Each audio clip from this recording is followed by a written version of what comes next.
What we talking about? What's up, y'all? I'm just gonna jump right into it. Been reading some of your comments. Thank you for making me feel like I am not insane and crazy looking at Kiana, Demondrick, and Jawalia. I'm not crazy. They got a whole lot of goofy ass stuff going on with a lot of holes in their little storyline. But like I said, I am totally entertained. But before we talk about them, for those of y'all who like seeking sister wives, I'm supposed to do that Sunday. As you see, my hair is done. So Saturday, this is why Saturday I went to a new braider, right? So I go, I was satisfied. Took them like 5 hours to do it. Normally I'm at the shop for like 7, 8 hours.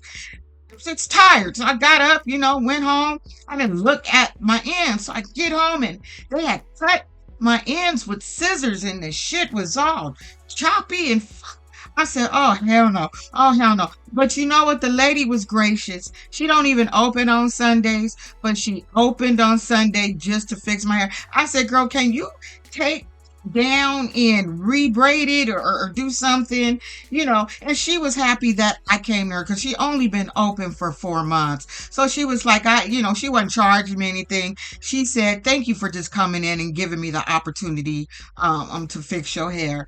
You don't owe me nothing, but I was raised right, Brooke. I was raised right. So that lady came and opened that shop on a Sunday just to fix my hair. So I gave her some little old money. So I'll catch up with that Seeking Sister wife. So once I do it, I'm probably going to have to mix the two of them together. But let's go, because that's not what the hell you here for. I just feel like I need to explain myself on some shit. Because like I said, I'm trying to be consistent on my little YouTube job. So you got Black and Mild Lips, Demondrick, and Kiana. They on their way to go see the lawyer. And she's sitting there with the sad face. I'm so glad that you come to support me. He should... It's because of him that you are in the position that you're in, Kiana. You are in the position that you're in because of Black and Mild Lips. That's why you have to go see a lawyer right now. But one of y'all did it. I don't know who did it, but something happened at that house last night. And I don't understand why the investigators didn't see the video of him going back and forth. I would like to see her, Kiana and Jawalia, show them that shit. Want to see them get together and talk. Jawalia and Kiana, but they need to add a third person. And that third person, let's just say we're looking at some real shit. That third person would be Black and Mild Lips, because he's the issue between you two. So get together, since everybody know he can run back and forth being the homeless bum he is, and put some boundaries in place. Okay, that's what you need to put, some boundaries in place. You can't, that's all. Put them together. Pull the lie out of the motherfucker. That's what you need to do. Pull it out. Get them all together and let them have a little powwow. That's what I'd like to see. Then you guys can resolve some shit if everybody know what time it is and what page they should be on. So Jawalia go see the little creepy ass daddy. Little creepy ass daddy. So as she pull up, get out the car, he's like, what's up, baby mama? She's like, I got a name. So anyway, she over there talking to him about the whole situation that's going on. And she's like, she just want to figure out who did what, because she just want her shit done. She want her school stuff. She want her shit done. She want to know who did what. And she said at the end of the day, I'm a mother just like Kiana's a mother, and I wouldn't do to her what she did to me. So the father is saying, you got to think about what you do before you do it. He pretty much telling her you was wrong for pressing charges on this girl. And Jawalia's like, I'm by myself. Ain't nobody on this girl's side. And that's what I don't like. Ain't nobody on this girl's side. Everybody is with this Kiana bullshit. Really, because they don't have the whole truth, because everybody's on some weird shit. The parents should just stay the fuck out of it. Period. And support both people. That's how I see it. That's just how I'm looking at it. I would stay out of shit. I'm just support you both. All you guys need to get together and figure some shit out. But I'd be on my son's ass about his damn behavior. Now, I understand what the father's saying, because we both same age. We old school. Back in the 70s, if you was 60s baby, back then, we didn't call the police. If there was something to deal with, we would just handle it. So that's the problem. It's like you shouldn't have even did all that. Y'all could have fixed this whole situation without doing all this extra shit. So I get him on that because, like I said, back in the day, we didn't call the police on people. We handled that shit ourselves however we needed to handle it. But we wasn't calling the popos on people like that. Well, now you got the investigator and the fake ass Keith investigated, fake ass lawyer. Like I said, he could be a lawyer, he could be production's lawyer, all up in there having a conversation about this shit. Basically, they told her at the end of the day, it's all in Jawalia is holding the cards. Like, she want to meet up with you. Are you willing to meet up with her? And Kiana was like, no, said something about her acting out or getting loud. The whole time we watched this show, Jawalia has never raised her voice. As shitty as the Mondrick Black and Malice been doing her, and I teased her about that shit. I said, "What, she talking like an old ass grandma? She never raised her voice. She never gets loud." I think, Kiana, you're afraid of the truth and you can't handle the truth. I think that's what the fuck wrong with you. Because that girl ain't gonna fight you. She ain't gonna do nothing. And like she told the daddy, she gonna be around forever. Forever, ever. She got his 3 kids. So she not going nowhere. You just got to keep his ass from going over there, putting his little black and you got to stop him from, listen, I wouldn't even want to deal with him. But I see them all. I was on Instagram strolling as I was in a meeting.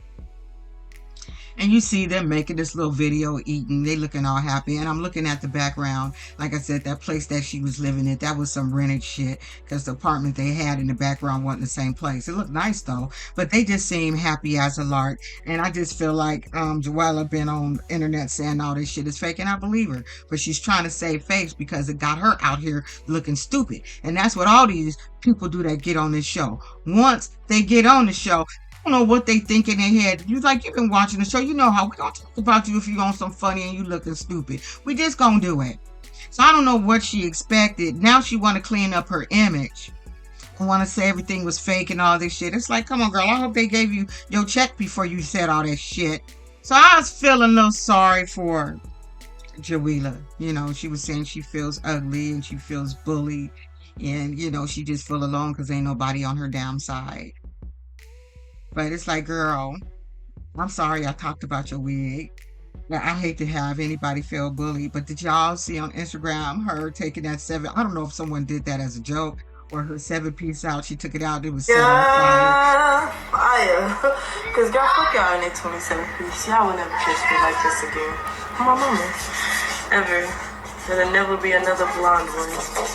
Like, y'all really went for it about that 27-piece. Looks way better in locks. When she first came on the scene and she had the burgundy locks, that's when she looked her best. I don't like that little black ass wig she got on Instagram. She too light skinned to have that black ass wig. Just don't do her no justice. She put her damn locks back in her damn hair. That's all I get to talk about this show, because the rest of this shit is bullshit. Say what you want to say. This is fake to its fake. It's like I said, this happened, but they put a 10 on it. They put a 10 on it for a storyline, because they literally giving us a storyline every week. But what I can appreciate about Love After Lockup this season, I thought the last couple of 3 episodes, they would fall flat. But every week, somebody, they kind of brought it this season. So I'm satisfied with all that. But here you got Kiana.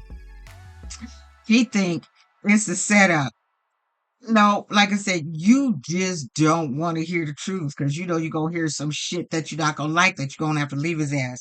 Like I said, we watching fake shit, y'all. So it's hard. As I go on with these shit, it's almost hard to even do commentary on their ass, because it's not right. It's not real. I'm tired of seeing Kiana's sad face, and I'm just tired. I'm tired. They could go. Like I said, I was entertained, but the gig is up, motherfuckers. The gig is absolutely up. So let's flip the page to Leticia and Keith.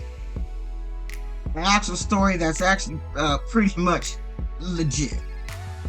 So Leticia's ass is a little bit worried because she don't know how this shit is going to go. So she decided she needs to just take a plea. Because if she tried to take it to trial and she lose, then she know her ass is looking at 15 years. And she took that. Anybody who take a plea, we know the shit that we done.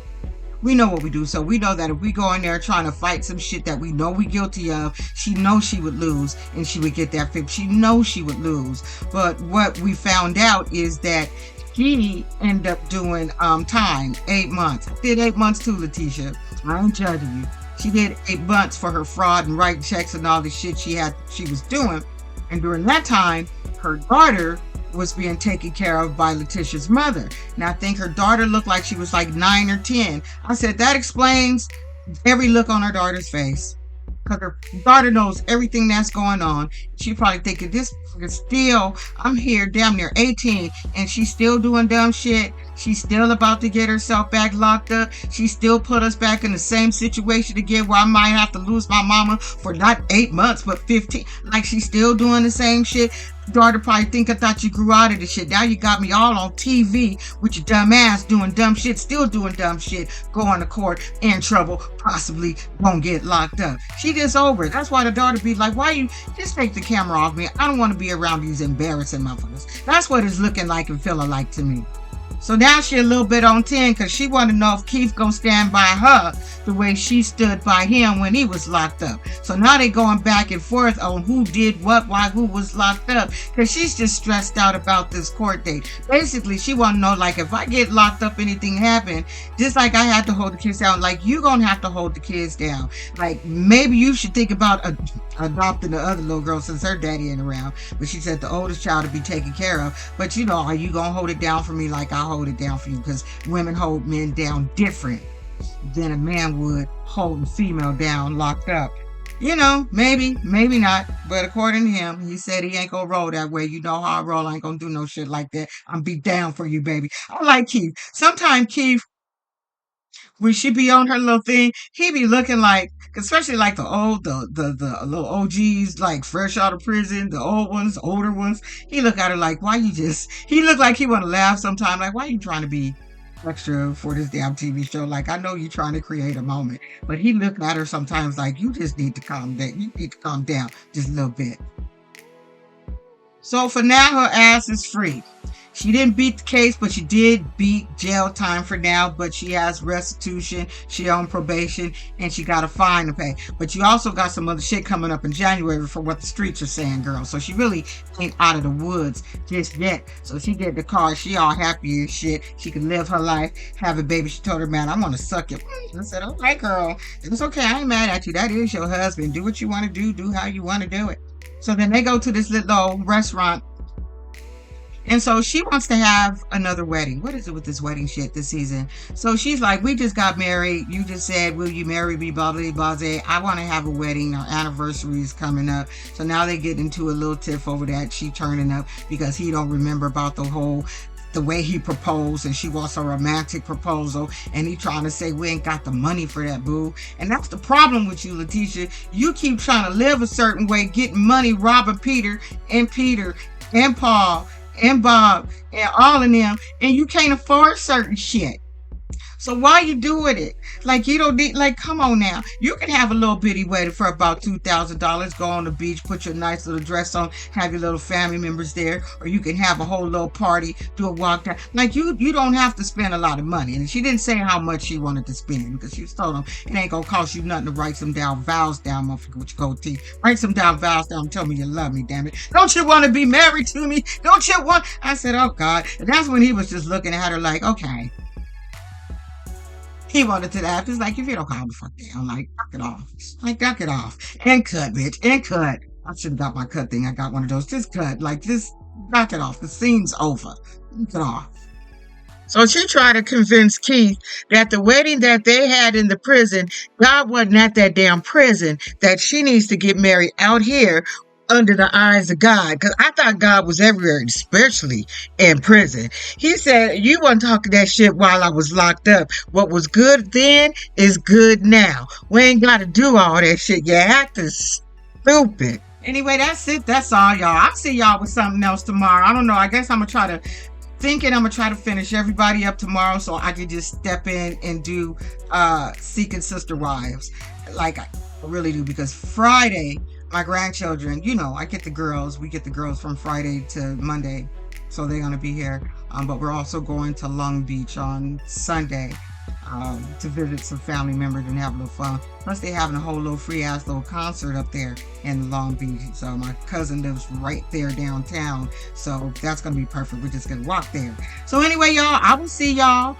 Maybe I'll pop up on Sunday. I don't know. If not, I will see you Monday. Don't be an asshole. Thank you guys for showing up when I show up. Thanks for your comments. Just thank you for every damn thing. Don't be an asshole. Bye.